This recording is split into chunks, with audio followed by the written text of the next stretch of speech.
Tonight, this new Ring camera footage obtained by Fox News Digital shows a car driving around 2:30 a.m. the night Nancy Guthrie was abducted. The sheriff's office says they're aware of the video, which was taken about 2.5 miles from her home and outside that 2-mile perimeter where investigators had asked for video. An FBI source tells NBC News since Nancy's disappearance, investigators have amassed 5,000 to 10,000 hours of footage that agents are now going through. It comes as the FBI is in the process of handing Nancy's home back over to Savannah and her family. Two law enforcement sources tell NBC News that after weeks of extensively searching the property, investigators no longer feel a need to seal the home off as a crime scene or restrict the family's access. Nancy Street also now closed down to public parking, limiting the media presence outside the home. This will now be the second time the property has been returned to the family. 2 days after Nancy's abduction, the Pima County Sheriff announces investigators had completed their search. The scene is done. We're done with the residents. We have turned that over to the family.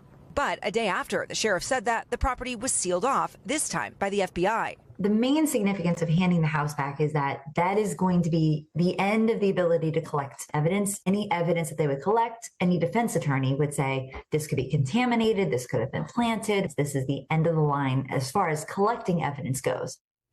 And with that, Liz joins us tonight live from outside the FBI field office in Phoenix, where many of those thousands of hours of footage and some of that DNA is being reviewed. Yeah, that's right, Tom. Investigators have to watch every single piece of video in real time. That remains a key part of this investigation. And while there are still many boots on the ground in Tucson, a senior law enforcement official says there are now scores of agents centered here in Phoenix where they're analyzing intel and poring over all that evidence. Tom? All right, Liz Kreutz for us tonight. Liz. There was no moment anyone could point to and say, that was when suspicion began.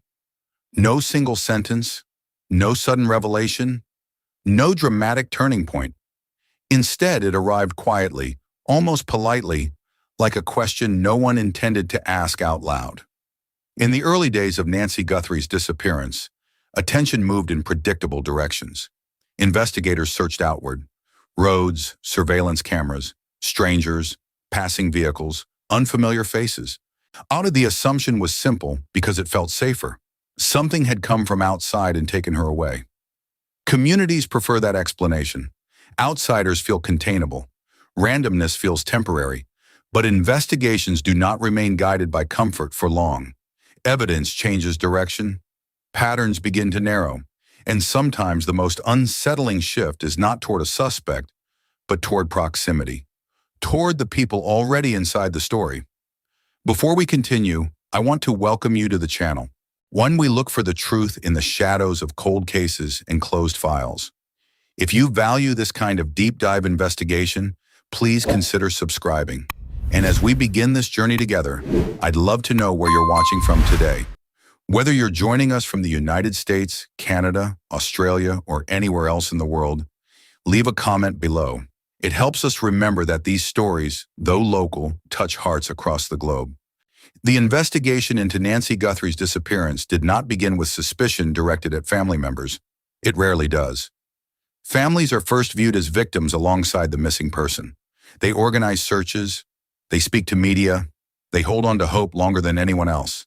And in those first days, Savannah Guthrie appeared exactly as investigators expected a concerned relative to appear: present, cooperative, controlled. There was no visible panic, but neither was there withdrawal. She answered questions.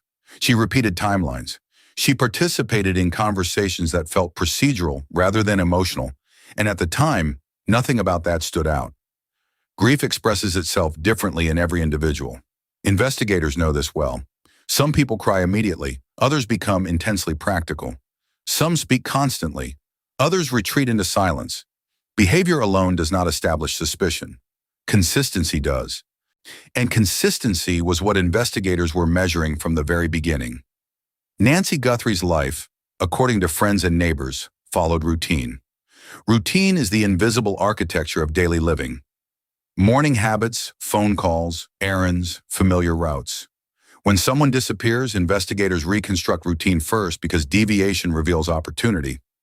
Nancy's routine stopped abruptly. Not gradually, not emotionally, abruptly. Her phone activity ceased.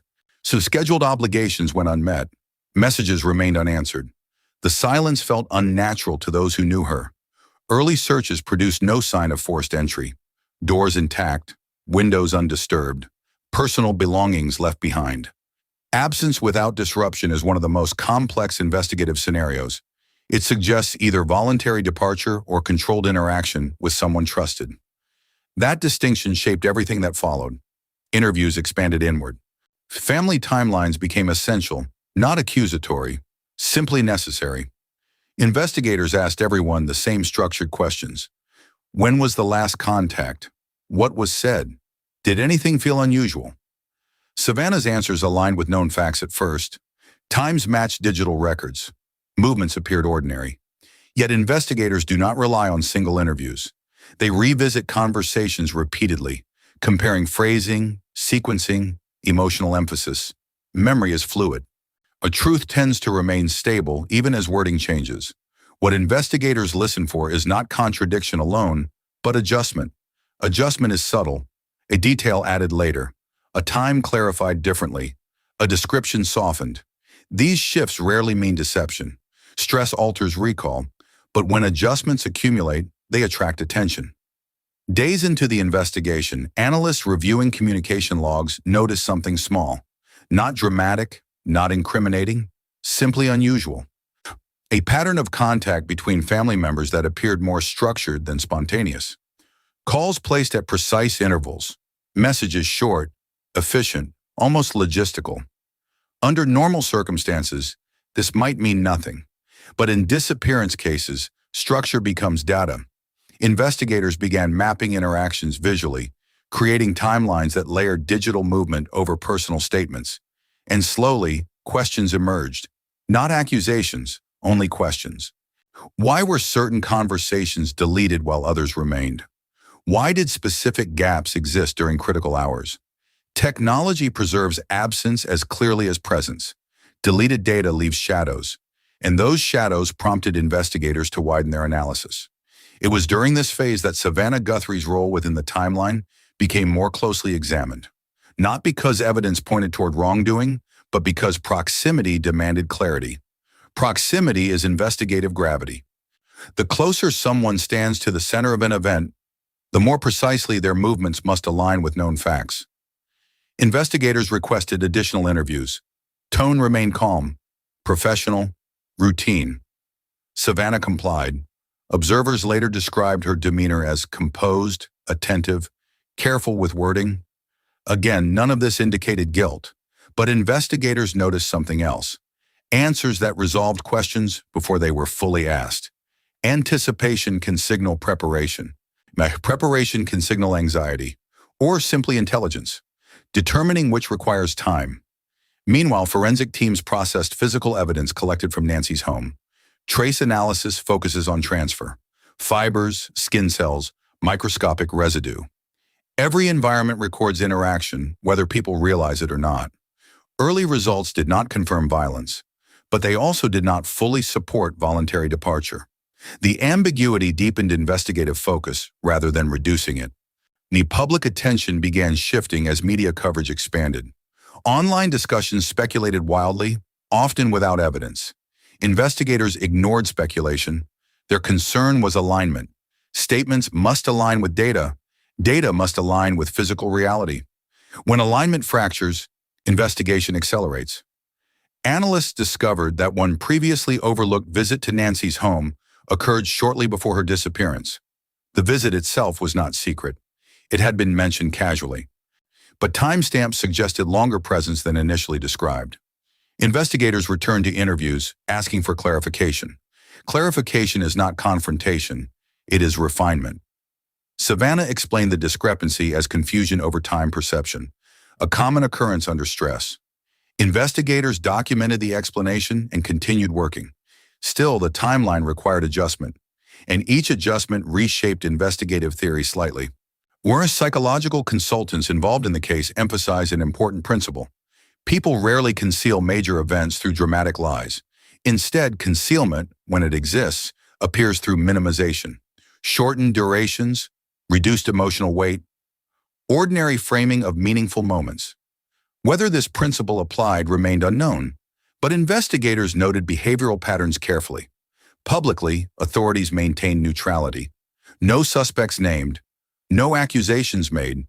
Yet internally, an investigative energy concentrated increasingly around relational dynamics rather than external threat. Relationships carry history.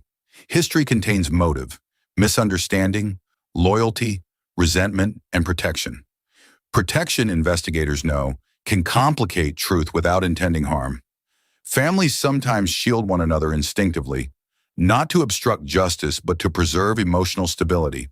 When determining intent behind protection is one of the most delicate aspects of investigative psychology. As weeks passed, forensic reanalysis introduced new context. Digital metadata suggested movement within the home after the presumed disappearance window. The activity was minor, device activation, brief signal changes, but enough to challenge earlier assumptions. Investigators reconstructed sequences again, overlaying physical evidence with human accounts. These questions surrounding Savannah Guthrie's role did not emerge from accusation. They emerged from unresolved space between narrative and measurement. That space became the center of investigative attention. And as investigators moved forward, they understood something critical. This case was no longer defined by what was known. It was defined by what remained unanswered. Silence does not always hide guilt. Sometimes it hides fear, sometimes confusion, sometimes an attempt to protect someone from consequences not fully understood. The investigation continued, patient and methodical, because truth rarely appears quickly. It forms slowly through accumulation, through comparison, through persistence, and as the inquiry deepened, one reality became unavoidable. The story everyone believed at the beginning was no longer sufficient to explain the evidence that now existed. The questions were growing, not louder, but sharper. And those questions would soon reshape how the entire case was understood. The shift did not happen publicly. There was no press conference announcing a change in direction, no sudden declaration that investigators were reconsidering assumptions. Instead, the change unfolded behind closed doors, inside briefing rooms where timelines covered entire walls and conversations slowed into careful analysis.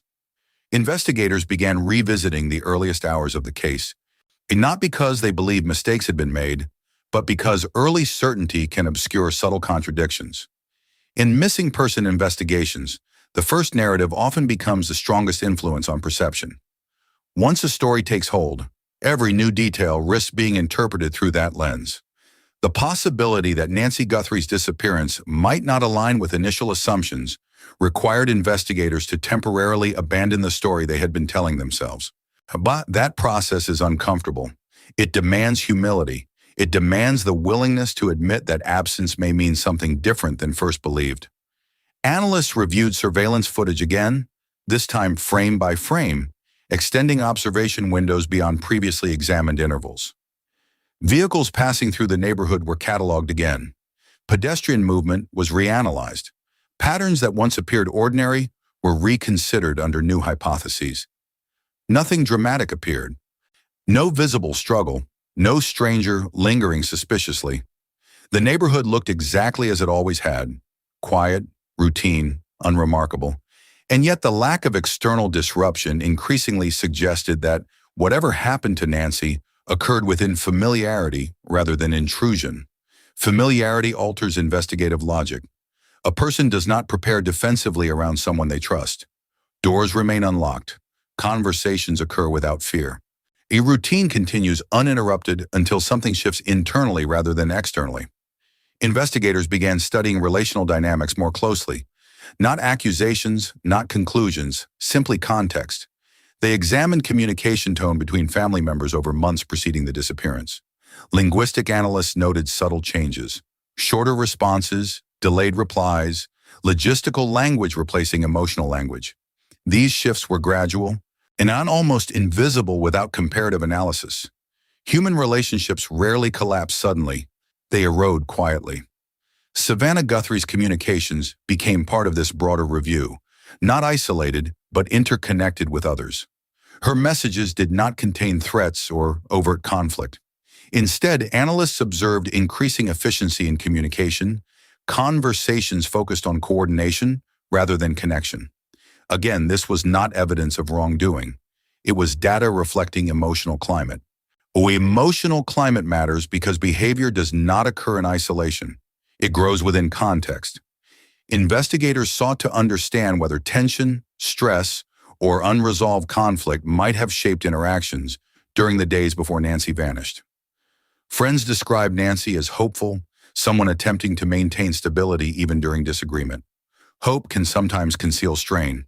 On individuals invested in preserving relationships often minimize problems publicly while privately experiencing pressure. Financial records added another layer of complexity. No catastrophic debt appeared. No sudden withdrawals suggesting planned disappearance. But there were administrative adjustments, minor account reorganizations, routine yet timed closely to the disappearance. Analysts debated significance. Were these ordinary tasks completed coincidentally, or indicators of transition within family dynamics? Investigations often progress through competing interpretations rather than clear answers. Each theory must survive confrontation with evidence. During follow-up interviews, investigators asked Savannah to revisit specific days in detail.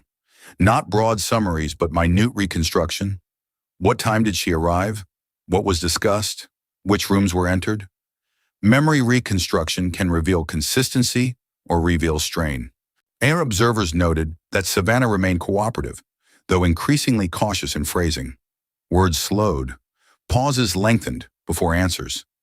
Some investigators interpreted this as emotional fatigue. Others considered whether awareness of scrutiny had altered communication style. Both explanations remain possible. The human brain adjusts behavior when it senses evaluation. Meanwhile, forensic teams revisited physical trace evidence with updated analytical techniques. Advances in processing sometimes reveal patterns invisible during initial testing.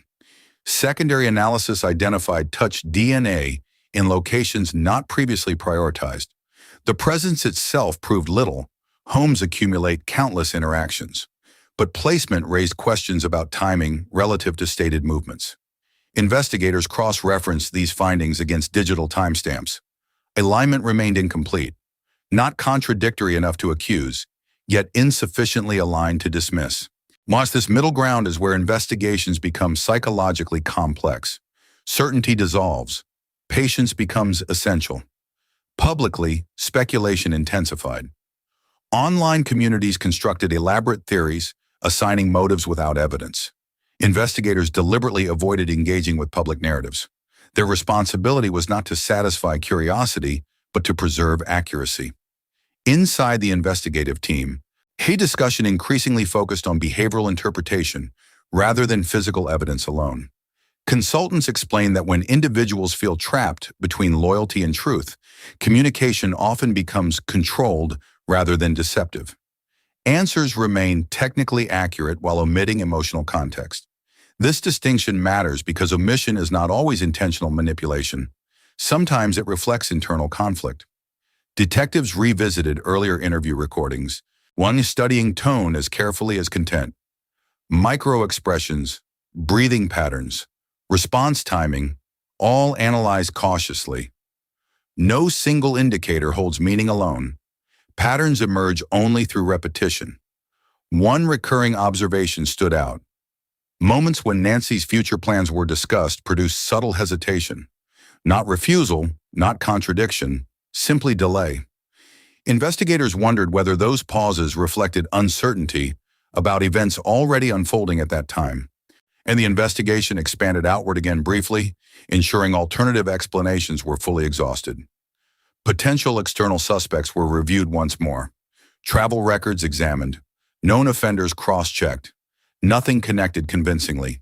The probability of external abduction diminished further.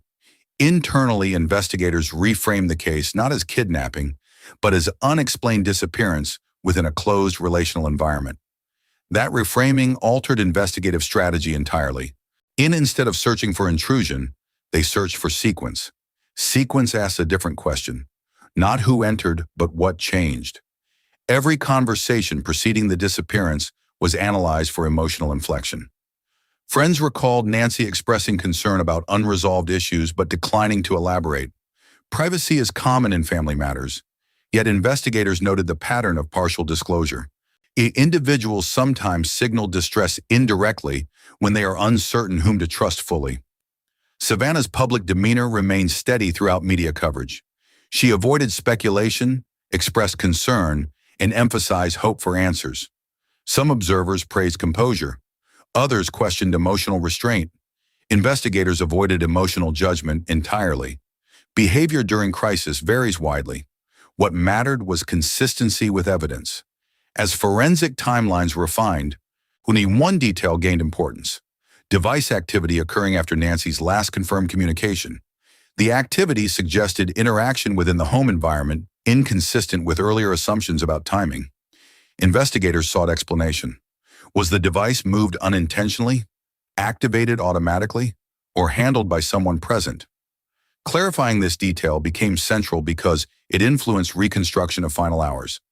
During another interview session, investigators presented timeline visuals rather than accusations. Visual timelines help witnesses recall events more accurately. Savannah reviewed the sequence carefully. Observers described visible concentration, followed by acknowledgement that certain moments might have been remembered imperfectly due to stress. The statement neither confirmed nor resolved discrepancies. But it reinforced the growing understanding that the case hinged on interpretation of small intervals rather than dramatic events. Psychological experts cautioned investigators against rushing conclusions.